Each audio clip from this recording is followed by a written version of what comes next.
começamos pelo básico. A solenidade da Epifania é a festa da manifestação do Senhor. Primeiro ele se mostrou aos pequenos, aos pobres, os pastores, naquela noite santa, os de perto, né? Depois se manifesta aos de longe, aos pagãos, os reis magos, né? E é o mundo todo representado, então, pelos três, porque são três os continentes conhecidos naquele tempo.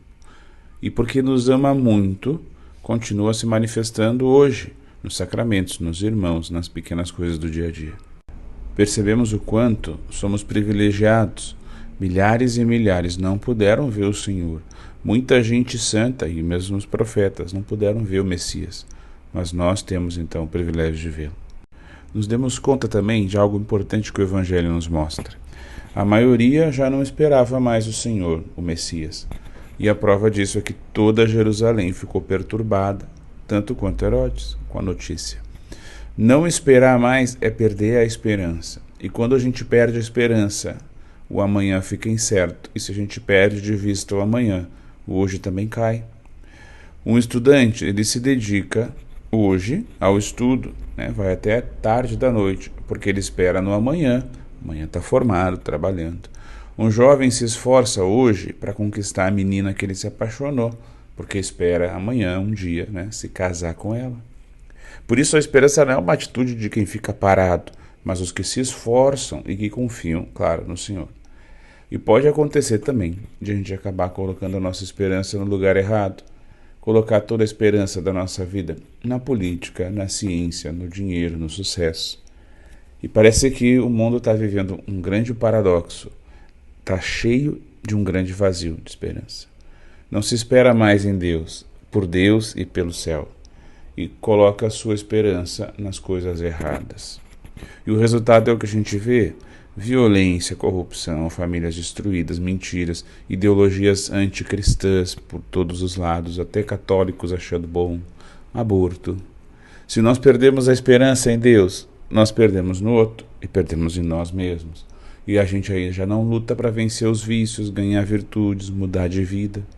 Nós não rezamos, não vivemos o sacramento, não santificamos o nosso trabalho. A Epifania do Senhor, então, é a festa da esperança, porque nos ajuda a colocar a nossa esperança no Senhor, no Emanuel, o menino que nasceu para nós, o Salvador. Assim fizeram os magos, assim fizeram os santos, assim temos que fazer nós também. Quando viram a estrela, os magos sentiram uma alegria muito grande, diz o Evangelho. A estrela não era Deus, mas levava a Deus. É um sinal de Deus. E se os sinais de Deus são capazes de nos trazer alegria, quanto mais o próprio Deus. Se nesse mundo nós já podemos ter verdadeiras alegrias, quanto mais no céu. Todas as coisas que são sinais de Deus nos alegram, porque nos lembram de Deus, nos aproximam de Deus. Por isso, quando a gente vê uma casa, a nossa casa, né, limpinha, cheirosa, organizada, isso nos dá alegria, porque isso é belo e Deus é belo. Por isso, quando a gente dá um abraço, né, cheio de saudade em quem a gente ama, isso nos alegra, porque aí existe amor e Deus é amor. Imagina tudo isso elevado a uma potência infinita. Isso é o que nos aguarda no céu. E por isso vale a pena passar por qualquer coisa aqui nessa vida, para um dia chegar lá no céu. Os nossos amigos, os magos, eles conheceram o Senhor. Os santos conheceram e nós conhecemos. Muitos não o conheceram e muitos ainda não conhecem. Os magos contaram o que viram, os santos contaram o que viram. Nós precisamos também contar ao mundo que nós vimos o Senhor, conhecemos Ele, que Ele mudou a nossa história, que Ele nos ama e que Ele também ama aquele que ainda mal ouviu falar dele. Lembremos que esses magos, eles eram pagãos, não eram judeus, porque o Senhor quer as 100 ovelhas, mesmo aquelas que estão fora. Alguns poderão reagir como Herodes reagiu. Eles vão ter medo de que Deus tire deles alguma coisa, o seu conforto, o seu jeito, as suas ideias, né, a sua influência, o seu poder. E não necessariamente isso se trata de dinheiro, porque rico ou pobre a gente pode se afastar de Deus. Basta não querer fazer a vontade dele, especialmente quando ele nos diz não. Outros podem reagir como aqueles sumos sacerdotes e os mestres da lei que Herodes consultou. Eles sabiam que Jesus tinha nascido em Belém, mas não foram lá. Ou seja, alguns dos nossos irmãos que não estão na igreja, eles sabem onde encontrar Jesus, mas não querem. Mas nós que também estamos na igreja, também podemos correr o risco de saber onde está Jesus e onde ele não está, o que fazer ou não fazer, o que Jesus faria ou não faria. Sabemos o caminho, mas às vezes preferimos não seguir o caminho. Então sejamos como os magos, meus irmãos. Eles tiveram coragem, souberam ler os sinais, eles deixaram suas famílias, sua comodidade, arriscaram uma viagem gigantesca, frio, calor, o perigo das estradas, dos poucos recursos. Eles deram o que tinham de melhor como presente para o Senhor.